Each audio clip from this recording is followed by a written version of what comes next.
Bueno, yo quisiera empezar con el recuerdo de lo que fue ese proceso emblemático contra Abimael Guzmán. Estamos hablando de un proceso que se dio luego de que el Tribunal Constitucional anulara procesos previos contra este cabecilla terrorista. Y básicamente podemos hablar de ese punto alto en su carrera, ¿no? Porque se corrió para poder conseguir el material probatorio y al final obtener una condena de cadena perpetua.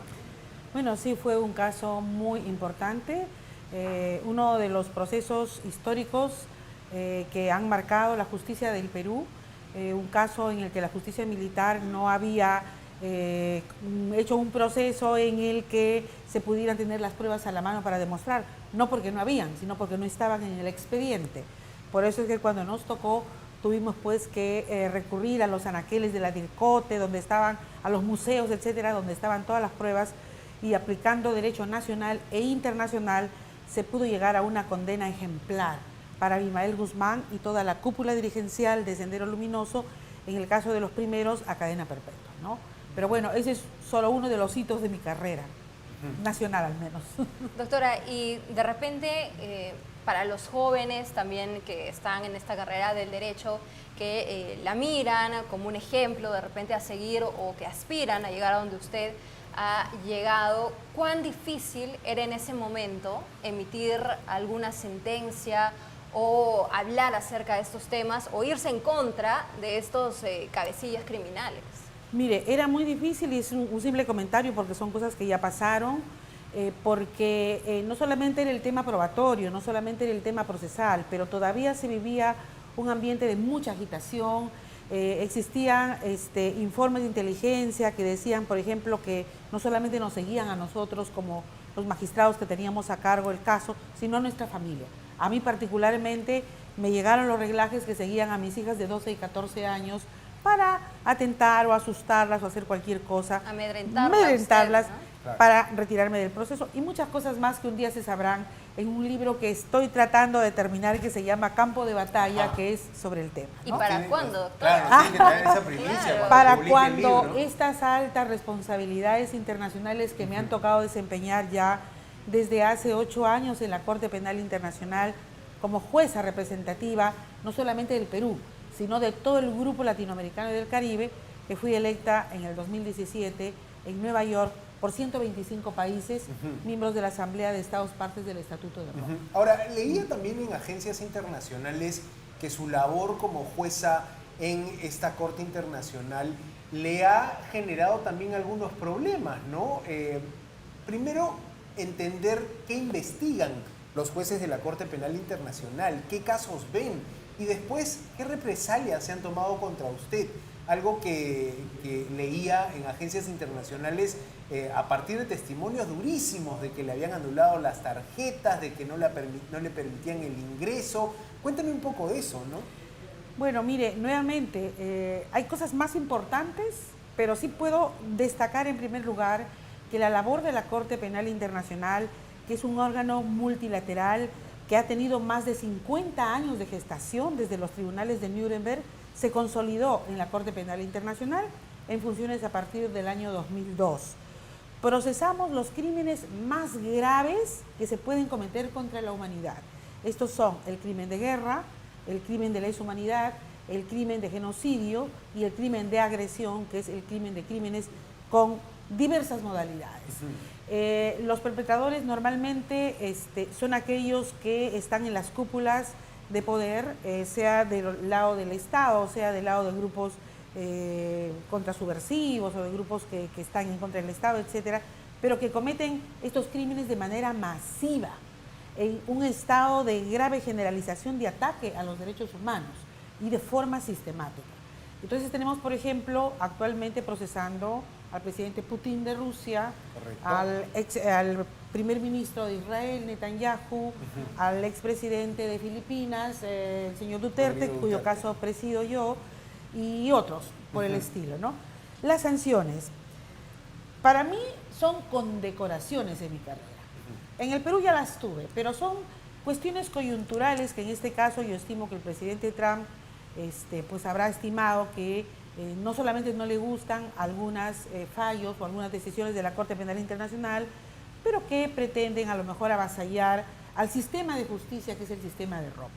Nosotros solo somos personas. Efectivamente, las sanciones han consistido en el retiro de visas, no solamente a mí, sino a 9 jueces en este momento, y la no posibilidad de realizar ninguna transacción que tuviera que ver con el dólar o con empresas que estuvieran basadas en Estados Unidos. Claro. Y por eso es que no tenemos una tarjeta de crédito, etcétera. A mis colegas del lado norte, del hemisferio norte del planeta les afecta más, porque ellos están conectados a PayPal, a Alexia, a Google, su día a día. Claro. Personalmente no lo siento así, porque como latinoamericana y como peruana nosotros estamos acostumbrados a vivir sin eso. Entonces no es como una gran afectación, pero sí considero que viene siendo una, no solamente condecoración para mí, para todos los jueces que estamos sufriendo este tipo de persecución, pero que enaltece también a los países de los que venimos, porque por ser jueces probos, por ser jueces que administramos la justicia de manera independiente e íntegra, es que se nos ha pretendido aplicar estas cosas. Ahora bien, es para el Perú y para los países de donde los jueces provenimos, los jueces sancionados, ¿no?, la responsabilidad y el honor altísimo de defender a sus jueces, de defender la labor que nosotros realizamos en la Corte Penal Internacional, donde está de por medio la legalidad internacional, la defensa de los derechos humanos y del multilateralismo. Y eso es algo que sí he venido a reclamar en el Perú, porque si bien en un primer momento, en el mes de junio, cuando se dieron las sanciones, se emitió un comunicado difuso diciendo que nos respalda, no ha habido más cosa. Incluso tenemos sanciones, más apoyo, claro, incluso tenemos más sanciones de Rusia. El Perú no se ha pronunciado, la Cancillería mutis, no dice nada. ¿Eso qué quiere decir? ¿Que están apoyando que grandes poderes quieran avasallar los sistemas de justicia o avasallar a su jueza? No lo creo. Espero yo una respuesta de la Cancillería. Y eso tiene que ver con el siguiente punto que espero que podamos conversar, que es nuestra candidatura a la Corte Internacional de Justicia, ¿no?, actualmente. Y doctora, menciona lo de la Cancillería, ¿tampoco le han llamado a usted de manera interna? ¿Tampoco ha tenido una comunicación off the record de repente? Exactamente, mire, luego de que en los meses de junio, el año pasado que estuve por acá, tuviéramos una conversación a mi pedido en la Cancillería para explicar de qué se trataba estas sanciones, porque ya la candidatura nuestra y la candidatura del Perú a la Corte Internacional de Justicia, que es la otra gran Corte de la Haya, encargada de dirimir las contiendas o litigios entre estados, como fue el litigio que tuvimos con Chile. Claro. Esa es la Corte a la que ahora fui presentada oficialmente y postulada por el Perú en el mes de marzo. Luego de eso, pues mutis de la Cancillería, no hubo nada. Ahora con el nuevo gobierno de transición, a pesar que estoy aquí desde hace 15 días y he pedido las reuniones tanto con el presidente Gerí como con el canciller, a efecto de impulsar esta candidatura que tanto está prestigiando desde ya el Perú.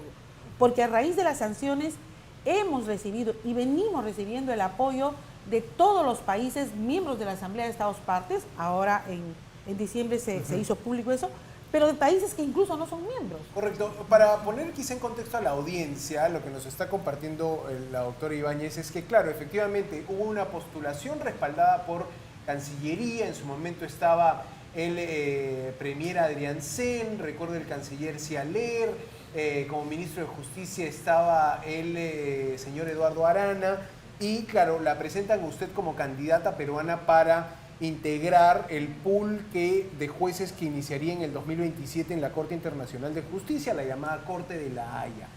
Ahora lo que usted nos dice es que ese impulso, el impulso de ese momento, ¿no es el mismo con la gestión transitoria de José Gerí?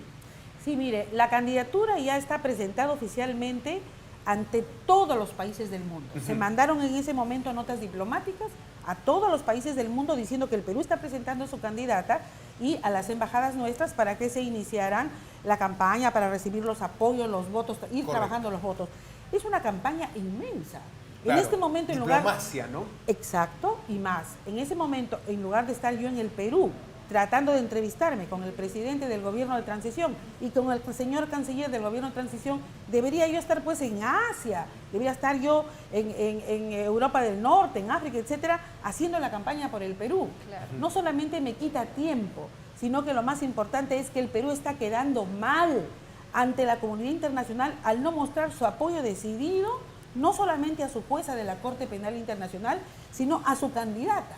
Es un mutis, es una actitud que yo no le encuentro explicación, más allá de cualquier cuestión que uno pudiera elucubrar, no hay una explicación. Y entonces yo soy una jueza de la Corte Penal Internacional, estoy aquí 15 días, le he pedido al señor presidente Gerí que me reciba para saludarlo y poder tratar de estos temas. No ha habido tiempo en su agenda, probablemente no lo sé, pero de Cancillería no he recibido ninguna noticia, ninguna novedad, ninguna llamada, mucho menos ningún apoyo, lo cual me llama profundamente la atención. Espero que el señor presidente pues, pueda llamar a su canciller y decirle, bueno, ¿qué pasa? Es un tema que se tiene que arreglar, es un tema que el Perú tiene que mostrar su apoyo, no solo a su candidata, sino a los sistemas de justicia internacional que comulgan con los ideales que el Perú siempre defiende en foros internacionales, ¿no? Claro, que se alinee con lo que en teoría el Perú defiende. En teoría el Perú defiende la legalidad internacional, los derechos humanos, el multilateralismo, se supone el liderazgo femenino, etcétera, etcétera, etcétera. Bueno, acá estamos. Ahora, no está pasando nada. Para terminar, quería preguntarle su percepción sobre lo que algunos califican como un mal momento para el derecho internacional, para las reglas internacionales que deben respetar los estados y para el multilateralismo. Hay analistas que dicen, hoy por hoy los países hacen lo que quieren. ¿Qué le parece esa lectura? Primera cosa que me gustaría decir, el derecho es la base de la paz.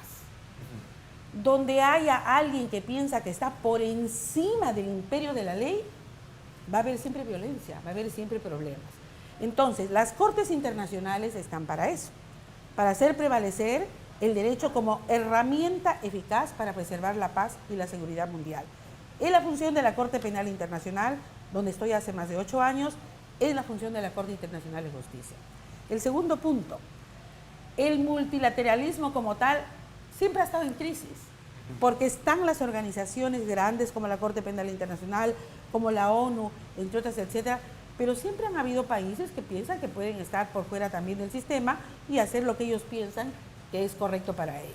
Entonces, yo creo que no hay que perder la perspectiva, hay que mirar todo con serenidad, hay que mirar todo con prudencia, son coyunturas que pasan. En ese momento hay una coyuntura, es decir, arremetidas de un lado y de otro, pero así venimos viviendo desde siempre, entonces no hay por qué alarmarse, ¿no? Un mensaje de tranquilidad y un llamado también, ¿no?, al presidente José Gerí para que pueda contactarla. Así es cierto. Mi llamado nuevamente al señor presidente Gerí, que creo que estudió en la Universidad de Villarreal, donde yo he sido profesora por 25 años, no sé si le tocó alguna vez en una de mis aulas, no lo sé, pero su llamado no solamente para que me reciba, sino para que ponga las cosas en orden, porque el Perú no se merece este maltrato y personalmente yo como jueza de la Corte Penal Internacional y como peruana que he dado ya bastante por el Perú, tampoco me merezco ningún tipo de maltrato. Yo creo que aquí estamos para colaborar, estamos para que el Perú salga adelante y estamos para que el Perú brille. Y en eso es tarea de todos.